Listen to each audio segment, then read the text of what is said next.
तुम्ही पळयतात युनिक गोवा।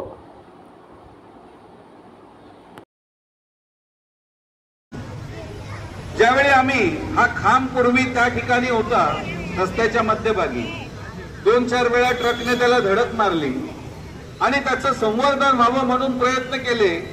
त्यावेळी इथे बऱ्याच गाड्या उभ्या राहायच्या आणि ते विचारायचे कसला खांब आहे हा। म्हणजे ज्या ठिकाणी गोमंतकासाठी आपल्या लोकांनी बलिदान केलं त्याचा इतिहास सुद्धा आम्हाला माहित नाही। आता सुद्धा आपण बघितलं की या ठिकाणी सगळ्यांना अगोदर थांबावं लागलं कारण स्वच्छता करावी लागली। स्वच्छता का करावी लागली? जर हे राष्ट्रीय स्मारक असतं तर स्वच्छता करायला लागली असती का? म्हणजे ज्यांनी अत्याचार केले त्यांच्यासाठी 300 करोड रुपये आहेत, त्यांच्यासाठी सगळी सुविधा आहे आणि ज्यांनी इथे बलिदान केलं ते इतिहासामध्ये दुर्लक्षित आहेत। आणि म्हणून लक्षात ठेवलं पाहिजे की आपल्या इतिहासाचा आपल्याला अभिमान असला पाहिजे। आपल्या लोकांनी आपला धर्म, आपली भूमी, आपले राष्ट्र याच्यासाठी इथे बलिदान केलेलं आहे आणि म्हणून या बलिदानाचं आपल्याला महत्व असलं पाहिजे। आणि म्हणून आम्ही सरकारकडे पत्रव्यवहार सुद्धा केलेला आहे की हा हात कातरो खांब हा इन्क्विजिशनच्या काळातला एकमात्र पुरावा आहे आणि तो सुद्धा आपल्या मंदिराचा खांब आहे। म्हणजे पोर्तुगीज या ठिकाणी 1510 मध्ये आले, त्याच्या अगोदर सप्तकोटेश्वराच्या मंदिराचा हा खांब त्याच्यापेक्षा प्राचीन आहे।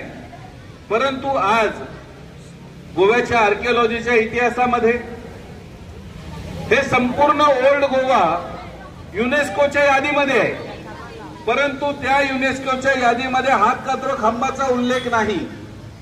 मग ओल्ड गोवा सगळं जर युनेस्कोच्या यादीमध्ये गेलं, संरक्षित स्मारक झालं, तर हात कातरो खांब का नाही त्याच्यामध्ये? आणि ह्याचा विचार आपण करायला पाहिजे की आज अशा पद्धतीने का घडतंय की जिथे बलिदान केलं गेलंय, जिथे गोमंतकातल्या सगळ्यांची अस्मिता आहे त्याचा इतिहासात उल्लेखच नाहीये। आणि ह्या दृष्टीने आपण प्रयत्न करायला पाहिजे। म्हणून आम्ही सरकारकडे पुन्हा एकदा विनंती करतो की ह्या ठिकाणी हा खांब नेमका कसला ह्याचा उल्लेख झाला पाहिजे आणि आपण अनेक आधुनिक काळामध्ये अनेक गोष्टींचं आपण सुधारणा करू शकतो। आम्ही संपूर्ण देशात हात कातरो खांबाच्या संदर्भात जेव्हा सांगितलं, अनेक लोक गोव्यामध्ये पर्यटक म्हणून येतात, ते बोलले कुठे हात कातरो खांब आम्हाला माहित नाही। आणि म्हणून गुगल मॅप मध्ये मी एडिटर बनून हा हात कातरो खांबचा GI लोकेशन बनवून टाकलं। त्यानंतर 5 लाख लोकांनी या ठिकाणी येऊन भेट दिलेली आहे। म्हणजे आपण जो इतिहास इथून दडपून टाकला जातोय तो इतिहास आधुनिक काळामध्ये बाहेर आणू शकतो। आणि म्हणून आज तुम्ही या ठिकाणी आलेला आहात, भविष्यात तुम्ही लक्षात घेतलं पाहिजे जसं 18 जून हा क्रांती दिवस साजरा होतोय तसं भविष्यामध्ये तुम्ही सगळ्यांनी गोळा होऊन आज या ठिकाणी जे हात कातरो खांबाच्या संवर्धनासाठी प्रयत्न केलेत हा सुद्धा इतिहासामध्ये नोंद होणार आहे, कारण भविष्यामध्ये याला चांगलं स्थान निर्माण होईल।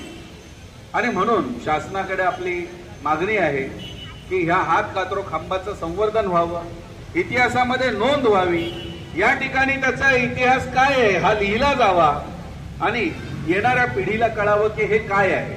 आज या ठिकाणी लोक येऊन बसतात, दारू पिऊन बसतात, अतिशय घाण या ठिकाणी केली जाते, परंतु हे जर राष्ट्रीय स्मारक आहे तर त्याचे पावित्र्य आपण जपलं पाहिजे। आणि म्हणून शासनाकडे आपण पुन्हा एकदा विनंती करूया की हात कातरो खांबाला राष्ट्रीय स्मारकाचा दर्जा मिळाला पाहिजे आणि त्या दृष्टीने आपण सगळे मिळून प्रयत्न करूया। पुन्हा एकदा सगळ्या आपल्या गोमंतकातील बांधवांना मी आजच्या क्रांती दिनाच्या शुभेच्छा देतो आणि माझ्या वाणीला या ठिकाणी विराम देतो। धन्यवाद। छत्रपती शिवाजी महाराजांचा subscribe, share, like unique Goa your channel.